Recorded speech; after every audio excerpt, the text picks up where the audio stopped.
Nous allons aborder la vaccination des voyageurs. Vous savez qu'il existe des recommandations officielles pour les voyageurs qui sont publiées annuellement au bulletin épidémiologique hebdomadaire, et la version 2021 vient d'être publiée et se trouve en référence. La vaccination des voyageurs, elle peut être effectuée par n'importe quel médecin, sauf le vaccin contre la fièvre jaune qui doit être administré dans un centre international de vaccination. Concernant les voyages qu'on peut dire exotiques, il est bon de consulter dans un centre de vaccination des voyageurs, car ceci permet d'une part d'établir un programme de vaccination, et par ailleurs ça permet de recevoir les autres conseils sanitaires, notamment la prévention du paludisme en particulier. Alors une nouveauté depuis juin 2020, les vaccins du calendrier vaccinal qui sont administrés dans les centres de vaccination anti-amaril, dans les centres de vaccination internationale, à l'occasion de la vaccination des voyageurs, peuvent être sont pris en charge par l'assurance maladie. Donc si vous mettez à jour votre statut vaccinal à cette occasion, vous serez pris en charge par l'assurance maladie pour ce qui concerne la part obligatoire de la prise en charge. Alors, lorsqu'un voyageur consulte en vue de la vaccination dans le cadre d'un voyage, qu'est-ce qui doit être pris en compte? Alors, tout d'abord, il faut évaluer le risque encouru. Et ceci est envisagé en fonction de l'épidémiologie des maladies dans le pays à visiter, des conditions sanitaires de ce pays, et puis également des conditions de séjour. Est-ce que vous allez dans un grand hôtel de luxe ou si vous allez faire du trekking, ça n'est pas tout à fait la même chose. Et puis, bien sûr, prendre en compte les facteurs individuels de comorbidité du voyageur. Alors, le deuxième point qui est important, c'est qu'il existe dans certains pays des obligations administratives qui sont soit inscrites au règlement sanitaire international ou qui peuvent être des exigences spécifiques du pays. Et puis, lorsqu'on voyage, eh bien, il est de bon ton d'être à jour vis-à-vis du calendrier vaccinal français, qu'il s'agisse de l'adulte ou de l'enfant, et ceci concerne notamment la diphtérie, le tétanos, la polio, la coqueluche et la rougeole. Et comme on l'a dit, cette mise à jour peut être prise en charge par l'assurance maladie lorsqu'elle est faite dans un centre de vaccination international. Et puis, il faut également tenir compte du fait que l'immunité met un certain temps à être acquise, et donc il est recommandé que la mise à jour du calendrier vaccinal se termine 10 à 15 jours avant le départ. Alors, ceci est vrai pour les primo-vaccinations. Pour les rappels, ça n'est pas vrai, puisque pour les rappels entraînent une stimulation très rapide de l'immunité. Alors, il y a d'abord un certain nombre de maladies pour lesquelles, qui sont des maladies exotiques, si on peut dire, mais pour lesquelles il n'y a pas de recommandation spécifique. C'est par exemple le choléra. Il y a un vaccin contre le choléra, mais cette vaccination n'est recommandée que pour les professionnels qui vont être amenés à participer à des campagnes de lutte contre la maladie dans un pays qui est en proie à une épidémie. La dengue, il existe un vaccin contre la dengue actuellement, mais ce vaccin a des caractéristiques de tolérance qui font qu'il est réservé aux personnes ayant déjà contracté la maladie, donc ce vaccin n'est pas un vaccin du voyageur. Ebola est une maladie qui circule dans des zones très limitées, et là encore, il y a des vaccins contre Ebola, mais la vaccination est réservée aux professionnels ou aux membres d'ONG qui vont prendre en charge des patients atteints d'Ebola. Quant à la Covid, alors la Covid, jusqu'à présent, il n'y avait pas de recommandation, il n'y a pas d'exigence actuellement de preuve preuve de vaccination, mais les passes sanitaires sont en train de se mettre en place et la vaccination est un des éléments alternatifs d'ailleurs du pass sanitaire. Donc il faut prévoir, lorsque vous allez voyager, d'être en capacité, si vous avez été vacciné contre la Covid, de pouvoir en apporter la preuve. Alors, la première maladie que nous allons considérer est l'encéphalite japonaise, qui est une maladie virale qui circule en Asie. Et vous avez sur cette carte les pays dans lesquels il existe une circulation plus ou moins active de cette maladie.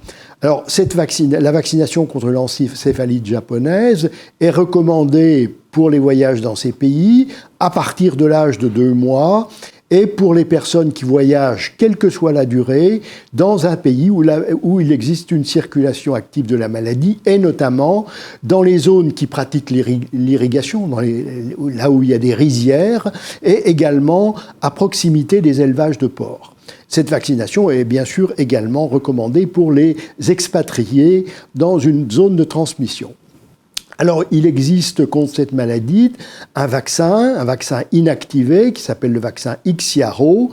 Ce vaccin s'administre en 2 doses et un rappel, avec des schémas vaccinaux qui sont différents selon l'âge. Entre 2 et 17 ans, c'est 2 doses ou demi-doses entre 2 et 3 mois. Et puis, avec un rappel, 12 à 24 mois après la deuxième dose, et 12 mois si on est en exposition continue. Chez l'adulte, schéma à 2 doses également, avec un rappel à 18-24 mois, mais également 12 mois en cas d'exposition continue. Et si on est à nouveau en situation d'exposition, eh bien, il faudra faire un rappel 10 ans plus tard. Pour les personnes âgées de plus de 65 ans, schéma en 2 doses, avec un rappel dès 12 mois, si nouvelle exposition. Il existe pour les adultes un schéma accéléré, entre 18 et 65 ans, avec 2 doses à J0 et J7. Il existe dans le monde d'autres vaccins contre l'encéphalite japonaise. Il n'y a pas d'interchangeabilité entre ces vaccins. Et donc, si le vaccin a été commencé avec IXIARO, il devra être terminé avec IXIARO. Ce vaccin peut être co-administré avec n'importe quel autre vaccin. La seconde maladie concerne l'encéphalite attique, qui est une maladie qui est virale également, qui est transmise par les tiques, donc par les piqûres de tiques, mais également qui peut être transmise par la consommation du lait cru. Donc c'est une maladie qui sévit en Europe, et vous avez sur la carte les différents pays avec le niveau de transmission de cette maladie. Et donc la vaccination est recommandée pour les voyages dans les zones endémiques, en zone rurale, et surtout en zone boisée, et ceci jusqu'à 1500 mètres d'altitude. Et cette maladie sévit à la saison chaude, donc cette vaccination est recommandée pour les voyages entre le printemps et l'automne. Il existe 3 vaccins contre cette maladie, qui sont également des vaccins inactivés. Ticovac enfant qui est administrable entre 1 et 15 ans, Ticovac adulte à partir de 16 ans et Encepur qui est administrable à partir de l'âge de 12 ans. Les schémas vaccinaux ils sont différents selon l'âge. Ils comportent 3 doses avec un rappel 3 ans après la première dose, puis un rappel tous les 5 ans. Ou tous les 3 ans pour les personnes âgées de plus de 60 ans. Ceci pour Ticovac, enfants et adultes. Pour Encepur, le schéma vaccinal est également en 3 doses, avec un rappel 12 à 18 mois après la 3e dose, puis tous les 5 ans, et même tous les 3 ans pour les personnes de plus de 50 ans. Il existe un schéma accéléré de Ticovac enfants et adultes, avec 3 doses à J0, J14 et M5, un rappel tous les 3 ans, un rappel 3 ans après la 3e dose, puis tous les 5 ans, ou tous les 3 ans pour les plus de 60 ans. Pour Encepur, le schéma simplifié comporte également 3 doses, mais plus rapprochées, J0, J7, J21, avec un rappel 12 à 18 mois plus tard, puis tous les 5 ans ou tous les 3 ans pour les plus de 50 ans. Alors là, dans le cas particulier, ces vaccins sont interchangeables et donc on peut commencer le schéma avec un vaccin et terminer avec un autre. Et puis ces vaccins peuvent être co-administrés avec n'importe quel autre vaccin. La vaccination contre la fièvre jaune est totalement indispensable, qu'elle soit obligatoire ou non, lorsque on va séjourner dans une zone endémique. Et les zones endémiques, ce sont les régions intertropicales d'Afrique et d'Amérique du Sud. Et bien sûr, également, il est indispensable de se vacciner lorsque on va voyager dans un pays où la maladie est épidémique, et ceci même s'il n'y a pas d'obligation administrative. Les exigences réglementaires vis-à-vis de cette vaccination sont très différentes suivant les pays et on peut les classer en 5 types. Il y a des pays où la vaccination est obligatoire pour tous les voyageurs, quelle que soit leur provenance. Il y a des pays où la vaccination est obligatoire pour les voyageurs qui proviennent d'un pays où la maladie circule, où la fièvre jaune circule. Il y a des pays où la vaccination est obligatoire pour les voyageurs qui proviennent d'un pays où la maladie circule, y compris ceux qui ont transité plus de 12 heures dans un aéroport de ce pays. Et puis, il y a également des pays dans lesquels la vaccination est obligatoire pour les voyageurs en provenance d'un pays où la maladie circule, y compris les voyageurs qui ont transité, quelle que soit la durée, dans un aéroport de ce pays. Enfin, il y a des pays pour lesquels la vaccination n'est que recommandée. Alors, ces exigences, elles peuvent évoluer en fonction de l'évolution de l'épidémiologie, et donc il faut se renseigner, et il existe un site sur lequel on peut connaître les exigences des différents pays vis-à-vis de la vaccination contre la fièvre jaune. Alors, cette vaccination, elle est exigible à partir de l'âge de 1 an. Certaines personnes, on le verra, ne peuvent pas être vaccinées. Si c'est le cas, eh bien, il faut lui déconseiller le voyage dans un pays où la maladie circule. Et puis, on peut bien sûr lui remettre un certificat de contre-indication qui peut être délivré soit par un médecin d'un centre de vaccination international ou par le médecin traitant. En France, la vaccination est obligatoire pour les voyageurs qui se rendent en Guyane, ainsi que pour les personnes qui y résident. Le vaccin, donc, il est disponible dans les centres de vaccination anti-amaryle qui sont désignés par les ARS, mais en Guyane, le vaccin est disponible dans certains cabinets médicaux. Et cette vaccination, donc, qui est une vaccination qui est inscrite au règlement sanitaire international, doit être attestée par la délivrance d'un certificat international de vaccination. Alors, il y a des cas particuliers vis-à-vis de cette vaccination. Alors, tout d'abord, le nourrisson. On peut vacciner un nourrisson à partir de l'âge de 9 mois. Elle est recommandée à partir de l'âge de 9 mois. Et on peut même commencer à vacciner à partir de l'âge de 6 mois en cas de séjour dans une zone d'endémie ou d'épidémie. Concernant les personnes âgées, il faut savoir qu'il y a un risque majoré d'effets indésirables graves chez les personnes de plus de 60 ans en primo-vaccination uniquement. Ceci ne constitue pas une contre-indication, mais pour faire une primo-vaccination fièvre jaune à une personne de plus de 65 ans, il faut apprécier la balance entre le bénéfice et le risque. La vaccination est contre-indiquée chez les femmes enceintes, sauf si cette femme a un voyage inévitable en zone d'endémie, auquel cas on peut quand même la vacciner. La femme allaitante ne doit pas être vaccinée contre la fièvre jaune car le virus vaccinal peut être transmis par le lait et entraîner des lésions neurologiques chez le nouveau-né. Et donc c'est une contre-indication. La vaccination est contre-indiquée chez une femme allaitant un nourrisson de moins de 6 mois. Là encore, s'il y a une nécessité absolue de vaccination pour cette femme, eh bien, il faut suspendre l'allaitement pendant 2 semaines qui suivent la vaccination. Les donneurs de sang ne doivent pas donner de sang dans les 4 semaines qui suivent la vaccination.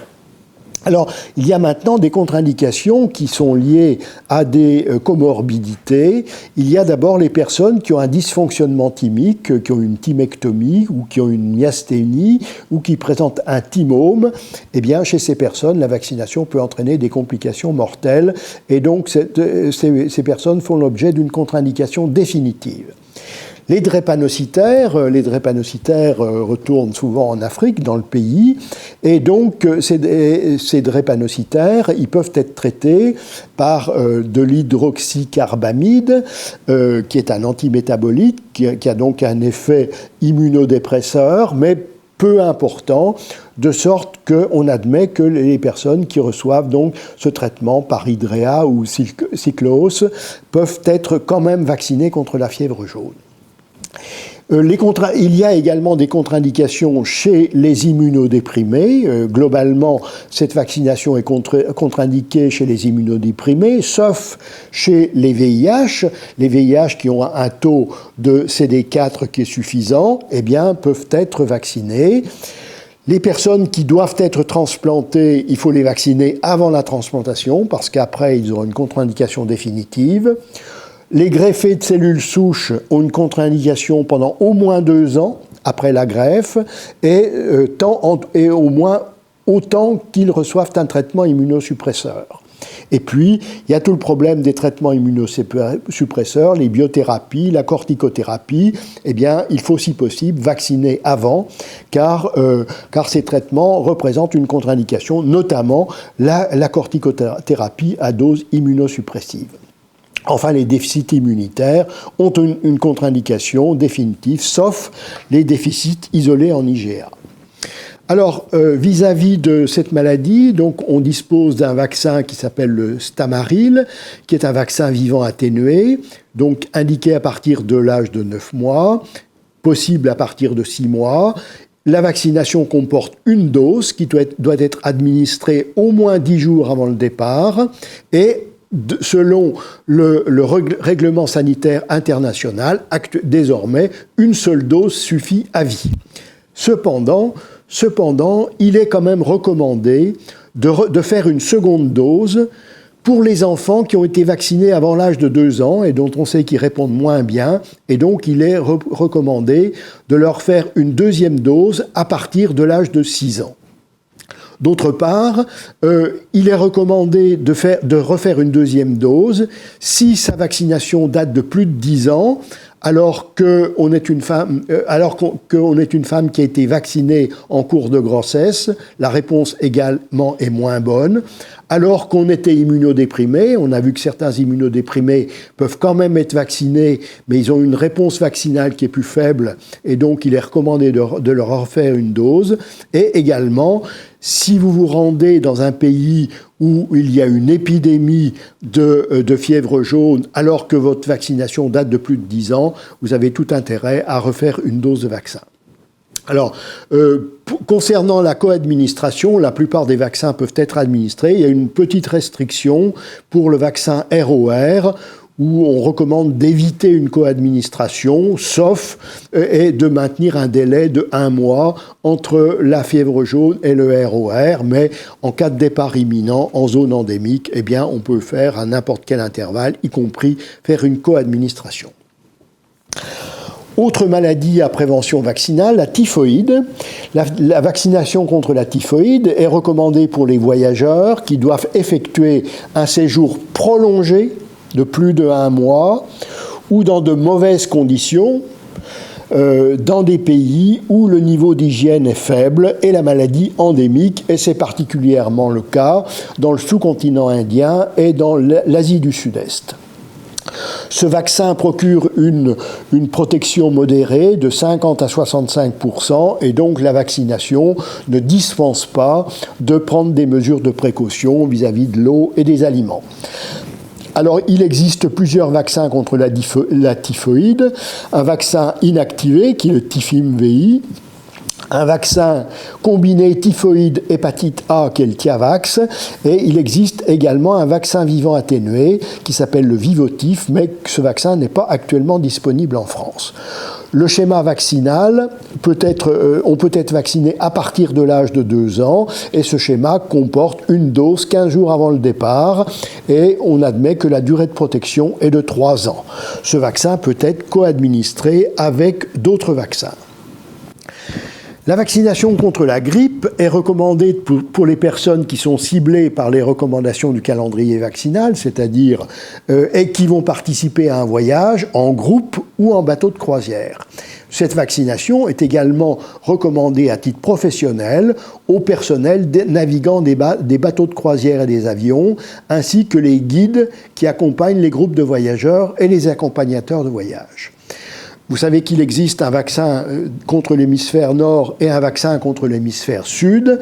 Ce vaccin contre l'hémisphère de grippal hémisphère sud n'est accessible que d'avril à septembre, et ce vaccin, on peut se procurer par une procédure d'importation et d'ATU nominative. Alors, à Mayotte, désormais, la campagne de vaccination, bien que Mayotte soit dans l'hémisphère sud, à Mayotte, la campagne de vaccination est calquée sur celle de l'hémisphère nord et utilise les mêmes vaccins parce que l'épidémie de grippe à Mayotte se fait en même temps que l'épidémie de grippe en métropole.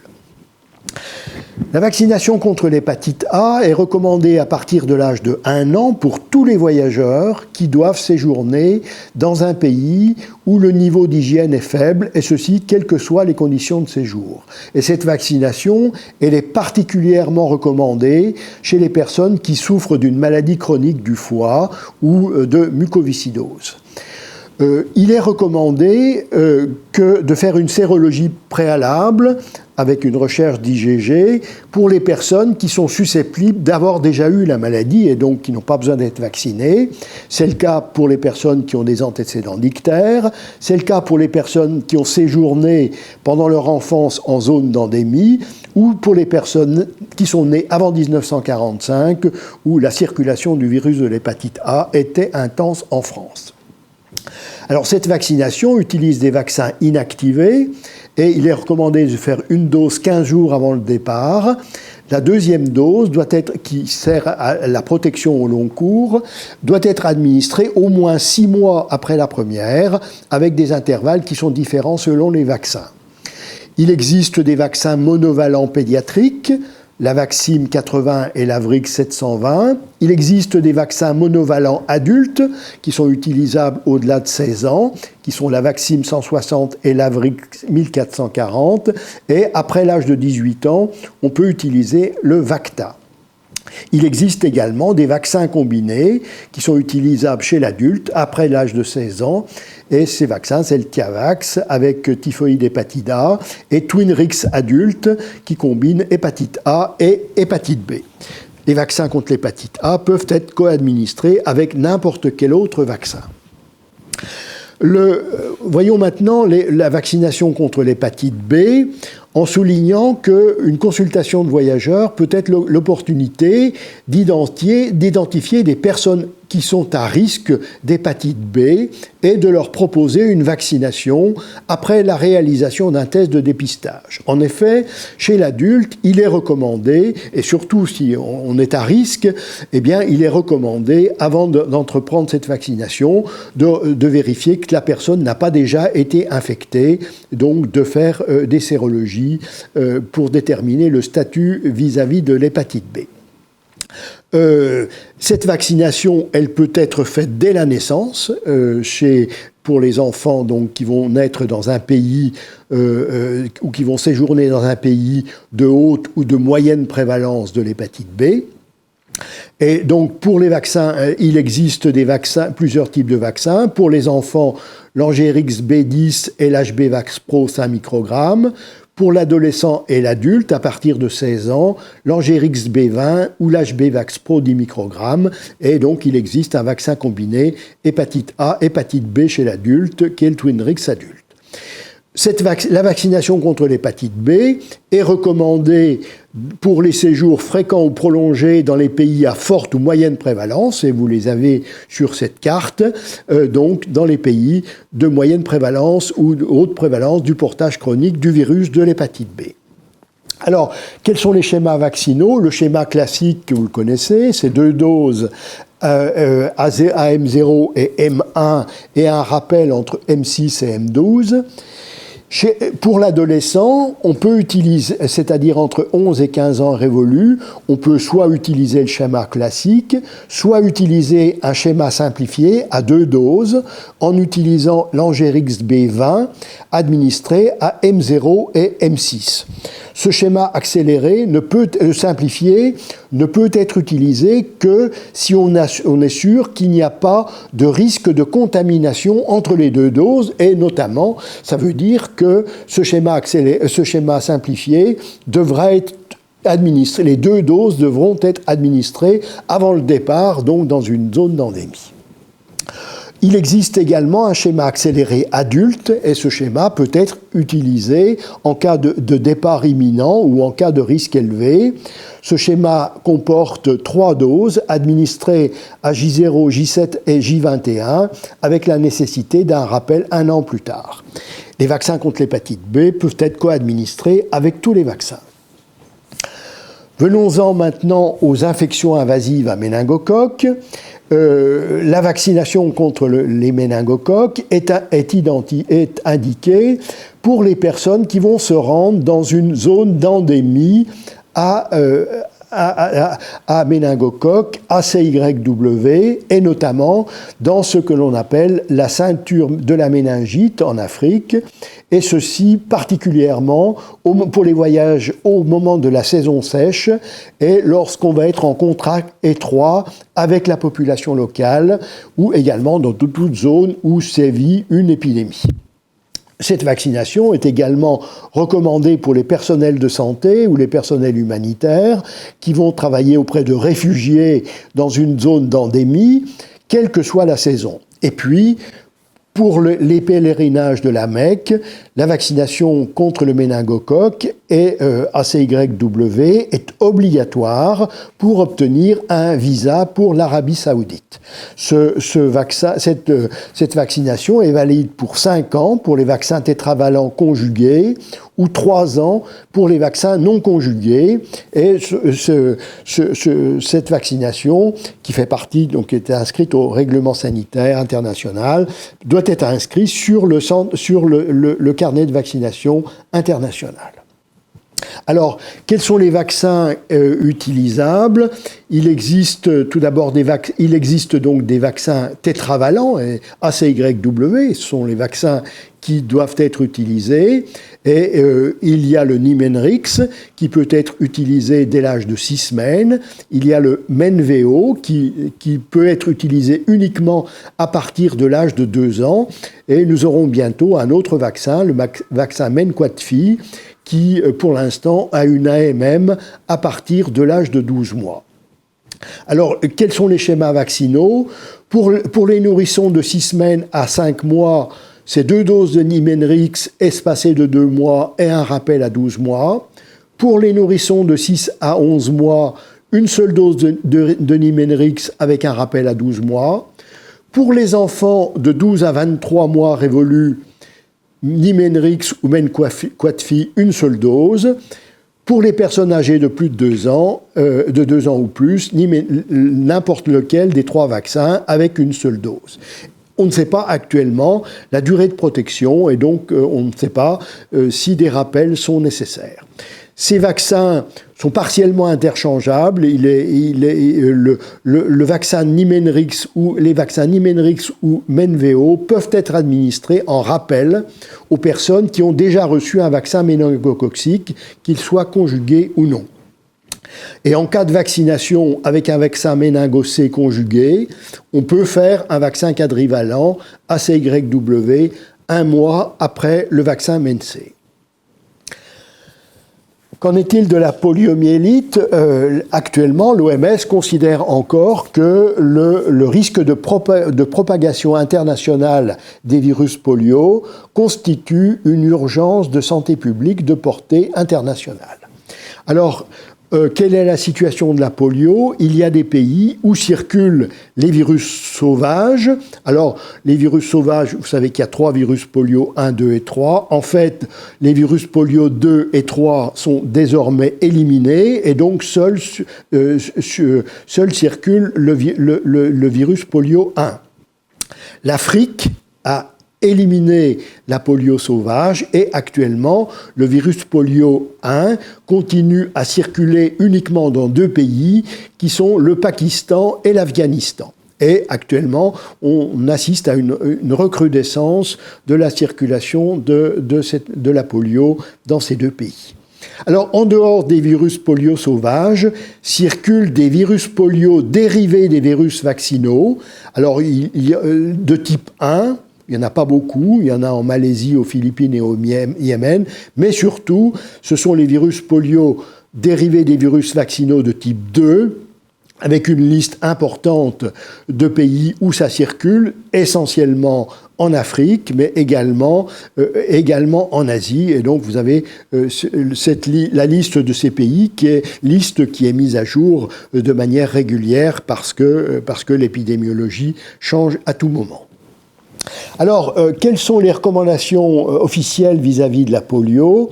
L'OMS considère que pour les voyages de plus de 4 semaines dans un pays où circulent les virus polio sauvages ou les virus polio dérivés des virus vaccinaux, eh bien, il faut administrer une dose de vaccin polio inactivé 4 semaines à 12 mois avant le départ.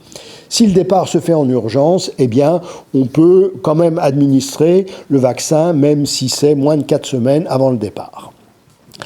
Pour les voyageurs qui se rendent dans un pays où circulent les virus polio sauvages de type 1 ou le virus polio dérivé des souches vaccinales de type 1 ou de type 3, la vaccination devrait être attestée par la délivrance d'un certificat international de vaccination. Si le séjour est plus de 12 mois, le pays hôte pourra imposer une revaccination avant le retour dans son pays d'origine, et ceci au moins 1 mois avant le retour. Si le séjour est de moins de 1 mois, quel que soit le pays, eh bien, il suffit d'être à jour du calendrier vaccinal français. Enfin, certains pays où ne circule pas le virus polio peuvent exiger un rappel lors de l'entrée sur leur territoire, et il faut se renseigner de ceci avant de partir dans des pays exotiques. Alors, quels sont les vaccins polio disponibles?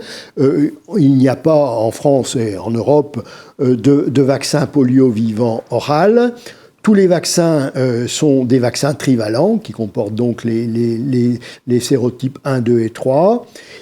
Il existe un vaccin non combiné qui s'appelle l'Imovax polio, qui peut être utilisé à partir de l'âge de 6 semaines. Et il existe surtout des vaccins combinés, hexavalents, pentavalents, quadrivalents, adultes et enfants, et trivalents. Le schéma vaccinal, c'est une dose 4 semaines à 12 mois avant le départ, donc selon les recommandations de l'OMS et les exigences de certains États. Les vaccins polio peuvent être administrés avec tous les autres vaccins. La rage est une maladie virale qui est transmise par morsure, griffure ou léchage par un carnivore domestique ou sauvage ou les chauves-souris.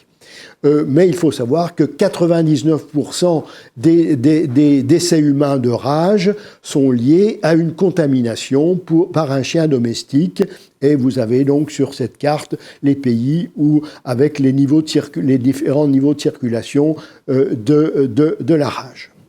Alors, la vaccination contre la rage est recommandée pour les voyageurs dans les zones à risque, pour un voyage prolongé ou un voyage aventureux, avec un risque élevé de contact avec les animaux domestiques ou sauvages, ou pour les voyages en situation d'isolement. Et la vaccination est recommandée pour les enfants dès l'âge de la marche, parce qu'à partir de l'âge de la marche, l'enfant peut être exposé à des animaux, notamment aux chiens errants. Et la vaccination ne dispense pas de la prophylaxie, mais la vaccination va faciliter la prophylaxie, notamment dans les pays où il n'y a pas de sérum antirabique. Et donc, il existe en France 2 vaccins inactivés, le vaccin rabique Pasteur et le Rabipur. Le schéma vaccinal en pré-exposition comporte 3 doses, J0, J7, 21 ou J28, par voie intramusculaire et pas de rappel. L'OMS propose un schéma simplifié à 2 doses qui peut être administré par voie intradermique ou intramusculaire, mais ce schéma est actuellement hors AMM et de ce fait, il n'est pas recommandé en France. La vaccination contre la rage peut être co-administrée avec tous les autres vaccins. Qu'en est-il de la rougeole ? Il existe un risque élevé d'épidémie de rougeole dans de nombreux pays et tout voyageur devrait être à jour vis-à-vis de cette vaccination. Et les enfants qui doivent voyager dans une zone de forte endémie peuvent être vaccinés dès l'âge de 6 mois. On verra dans quelles conditions. Et ces enfants qui seront vaccinés devront recevoir ultérieurement 2 doses de vaccin à l'âge normal, c'est-à-dire 12 mois et 16-18 mois. On dispose de deux vaccins trivalents, qui sont des vaccins vivants atténués, rougeole, oreillon, rubéole, qui sont le Priorix et le MMR VaxPro. Les schémas vaccinaux, chez les nourrissons de 6 à 11 mois, c'est une dose de vaccin ROR, en sachant que entre 6 et 8 mois, c'est hors AMM, et donc cette vaccination doit se faire suivant une procédure de RTU. Et puis l'enfant recevra 2 doses ultérieurement. À partir de l'âge de 12 mois, c'est une dose de vaccin ROR, la deuxième dose pouvant être administrée 1 mois plus tard, sans attendre 16-18 mois. Pour les personnes qui sont nées depuis 1980 et âgées de plus de 1 an, pour être à jour, ces personnes doivent avoir reçu 2 doses de vaccin et par conséquent, il faudra leur faire, s'ils ne sont pas à jour, 1 ou 2 doses.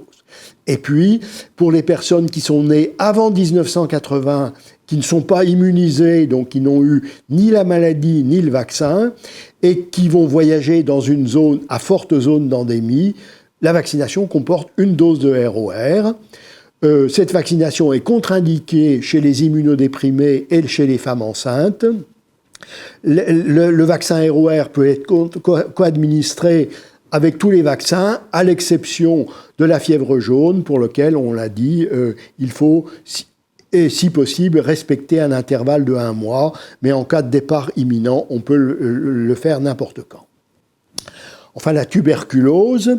Le vaccin par le BCG est recommandé pour les enfants en cas de séjour fréquent ou de plus de 1 mois dans un pays de forte incidence, et vous avez la liste des pays de forte incidence, l'Afrique dans son ensemble, l'Asie sauf le Japon, l'Océanie sauf l'Australie, la Nouvelle-Zélande, Samoa et Tonga, le Proche et le Moyen-Orient sauf Chypre, les Émirats arabes unis, Israël, la Jordanie, Oman, l'Amérique centrale et du Sud, sauf quelques pays minimes, et puis les pays d'Europe centrale et orientale, y compris la Russie, mais à l'exception de la Grèce, de la Hongrie, de la Slovaquie, de la Slovénie et la Tchéquie. Et puis en Europe du Nord, c'est uniquement le Groenland. Donc la vaccination est recommandée pour des séjours de plus de 1 mois dans ces pays, et cette vaccination est recommandée jusqu'à l'âge de 15 ans. On dispose actuellement d'un vaccin BCG, Agivaccine, qui est un vaccin vivant atténué, qui n'est pour l'instant disponible que dans les centres de vaccination, les PMI et les centres de lutte antituberculeuse. Le schéma vaccinal comporte une seule dose par voie intradermique stricte, avec une dose de 0,05 ml avant 1 an et de 0,1 ml au-delà de 12 mois, cette vaccination devant être réalisée 6 semaines avant le départ.